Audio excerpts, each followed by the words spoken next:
اعوذ باللہ من الشیطان الرجیم، بسم اللہ الرحمن الرحیم۔ السلام علیکم ورحمۃ اللہ وبرکاتہ۔ چشتیہ ٹی وی کی جانب سے خوش آمدید۔ دوستو، آج میں آپ کو علم العادات کے ذریعے مریض کا حال معلوم کرنے کے بارے میں بتاؤں گا کہ مریض کو کوئی بیماری ہے، جادو ہے یا جن بھوت کا اثر ہے، تاکہ آپ اپنے بارے میں یہ معلومات خود ہی حاصل کر سکیں۔ دوستو، اگر ابھی تک آپ نے میرا یہ چینل سبسکرائب نہیں کیا تو سبسکرائب کر دیں اور بیل کا آئیکن بھی پریس کر دیں تاکہ ہر نئے آنے والی ویڈیو کا میسج آپ تک پہنچ سکے۔ دوستو، اب آتے ہیں کہ کیسے معلوم کرنا ہے اور آپ کے پاس کیا کیا ہونا چاہیے۔ آپ کے پاس ایک مریض کے نام کے اعداد ہونے چاہیے، مریض کی والدہ کے نام کے اعداد ہونے چاہیے، اور جس دن آپ وہ حساب لگا رہے ہیں اس کے اعداد ہونے چاہیے۔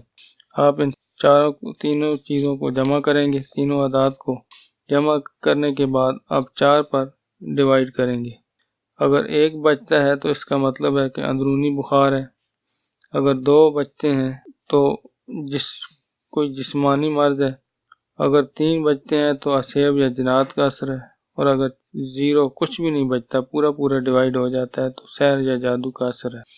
مثال کے طور پر آپ اسلم کے بارے میں جاننا چاہتے ہیں کہ اس کی بیماری کی وجہ کیا ہے، تو آپ کیا کریں گے؟ ابجد قمری ٹیبل جو آپ کو اسکرین پہ دکھایا جا رہا ہے، اس کے اعداد اور اس کی امی کے اعداد اور اس دن کے اعداد جمع کریں گے۔ اب اسلم کے نام کے اعداد ہیں 131، اس کی امی کا نام رابعہ ہے، اس کے نام کے اعداد ہیں 278، اور یہ آپ اتوار کے دن حساب لگا رہے ہیں تو اس اتوار کے دن کے اعداد ہیں 608۔ یہ کیسے ہے؟ الف کے اعداد 1 ہم نے لیے، سین کے 60 لیے، لام کے 30 لیے اور میم کے 40۔ اسی طرح یہ اسلم کے ہو گئے، ان کو جمع کیا تو 131 ہو گئے۔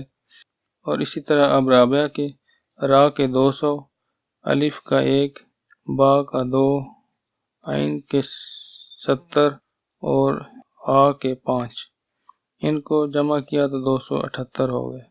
اس طرح دن، اتوار کا دن ہے، الف کے اعداد 1 لیے، تا کے لیے 400، واو کے لیے 6، الف کا پھر 1 اور را کا 200، ان کو جمع کیا تو 608۔ اب ہم نے 131 پلس 278 پلس 608 کو جمع کیا تو یہ بن گیا 1017۔